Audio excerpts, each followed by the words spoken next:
আসসালামু আলাইকুম। আপনাদের সবাইকে স্বাগত জানাচ্ছি। কেমন আছেন? সৌদিতে আপনার ইকামা হয়নি অথবা ইকামার মেয়াদ নেই, খুবই চিন্তায় আছেন, কি করবেন?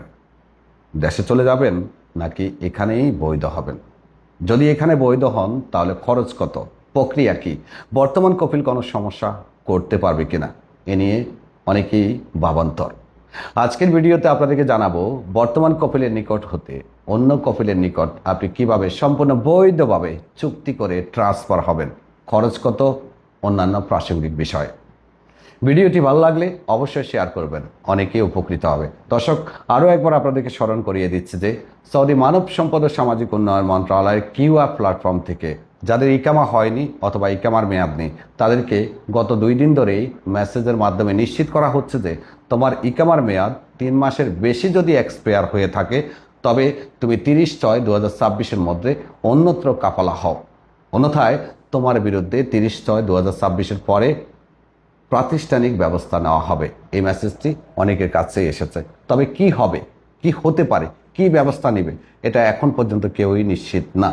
হয়তো কিছু হতে পারে, হয়তো কিছু বড় ঘটতে পারে।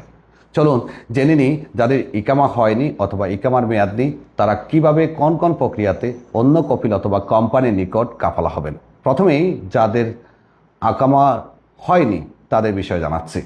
ধরুন আপনি সৌদিতে এসেছেন, এখনও ইকামা নাম্বার পাননি, অন্যত্র কাফালা হতে চাচ্ছেন। সর্বপ্রথম আপনার প্রয়োজন হবে ইকামা নাম্বার, যেটিকে আরবিতে বলে রকম মোয়াক্কেদ। অবশ্যই আপনাকে আপনার ইকামা নাম্বার জেনারেট করতে হবে।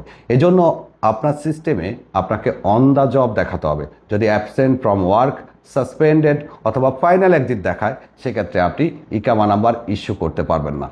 যদি আপনার অন দ্য জব দেখায় তাহলে ইকামা নাম্বার ইস্যু করতে হবে। নাম্বার 2, আপনার প্রয়োজন হবে ভ্যালিড একটা মোবাইল নাম্বার। আপনার যেহেতু ইকামার মেয়াদ নেই, এক্ষেত্রে সরাসরি কোম্পানি থেকে আপনি মোবাইল সিম কার্ড কিনতে পারবেন না। এজন্য যেটি করবেন, আপনার পরিচিত অথবা আত্মীয় স্বজনের একটা সিম কার্ডের উপরে আপনি আপশির করবেন। অবশ্যই কাফালা হওয়ার জন্য সর্বপ্রথম শর্ত হলো যে আপশির, আর আপশির খোলার জন্য প্রয়োজন হলো মোবাইল নাম্বার। তো মোবাইল নাম্বার দিয়ে আপনাকে আপশির করতে হবে। নাম্বার 3, প্রয়োজন হবে কিউআ। কিউআ ছাড়া কোনোভাবেই আপনি অন্য কপিল অথবা কোম্পানির সাথে চুক্তিবদ্ধ হতে পারবেন না।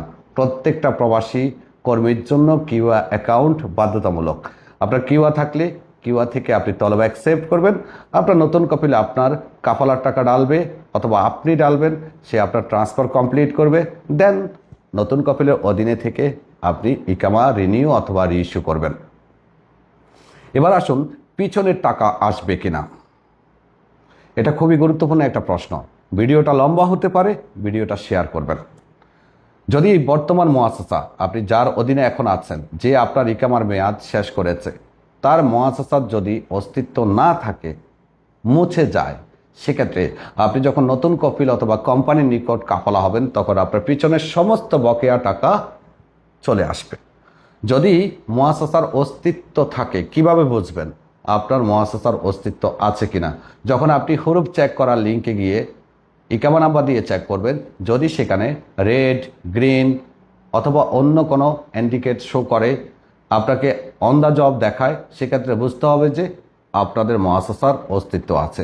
যদি উই অ্যাপোলোইজ নট প্রোভাইডিং সার্ভিস অথবা দেয়ার আর নো ওয়ার্কার রেজিস্ট্রেড, এই ধরনের লাল কালারের লেখা আসে, সেক্ষেত্রে বুঝতে হবে যে আপনাদের মুআসাসার অস্তিত্ব নেই, মুআসাসা হয়তো আপনার কফিল ডিলেট করে দিয়েছে।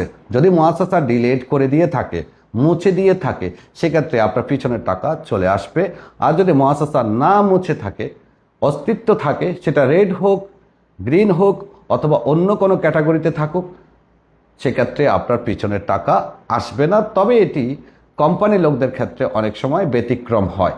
যারা কোম্পানির বিষয়ে আছেন তাদের ক্ষেত্রে অনেকেরই পিছনের টাকা চলে আসার সম্ভাবনা থাকে। মুআসাসা বা মাজারি মুআসাসায় যারা আছেন তাদের পিছনের টাকা না আসার সম্ভাবনা 99.99%, যদি তার মুআসাসার অস্তিত্ব থাকে। ধরুন আপনার ইকামার এক্সপায়ার হয়েছে 3 থেকে 4 বছর, উদাহরণস্বরূপ।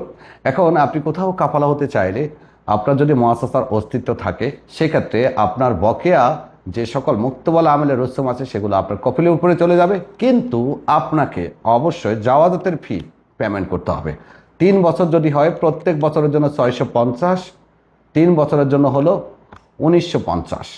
জাওয়াজাতের প্রত্যেক বছরের ফি 650 করে আপনাকে অবশ্যই পেমেন্ট করতে হবে। এবং সাথে আপনার ইকামা যদি প্রথমবার এক্সপায়ার হয় তাহলে 500 রিয়াল, দ্বিতীয়বার এক্সপায়ার হলে 1000 রিয়াল, এর বাইরে যতবারই আপনার ইকামা এক্সপায়ার হবে 1000 রিয়ালই আপনাকে পেমেন্ট করতে হবে। এবার আসুন কাফালা তথা ট্রান্সফার ফি। প্রথমবার কাফালা হলে 2000 রিয়াল, দ্বিতীয়বার কাফালা হলে 4000 রিয়াল, তৃতীয়বার কাফালা হলে 6000 রিয়াল। তৃতীয়বারের পরে আপনি যতবারই কাফালা হবেন আপনার কাফালার ফি 6000 রিয়ালই কাউন্ট করা হবে। আনুষঙ্গিক খরচের মধ্যে ইন্স্যুরেন্স খরচ আপনাকে বহন করতে হবে। আপনি যদি তথাকথিত ফ্রি ভিসায় কাফালা হন, কপিল হয়তো আপনার কাছ থেকে সৌদি ডলার টাকা চাইতে পারে, কুয়া মুকিম সহ অন্যান্য যে আনুষঙ্গিক খরচগুলো আছে সেগুলোর টাকা চাইতে পারে। ভিডিওটি ভালো লাগলে অবশ্যই শেয়ার করবেন। আল্লাহ হাফেজ।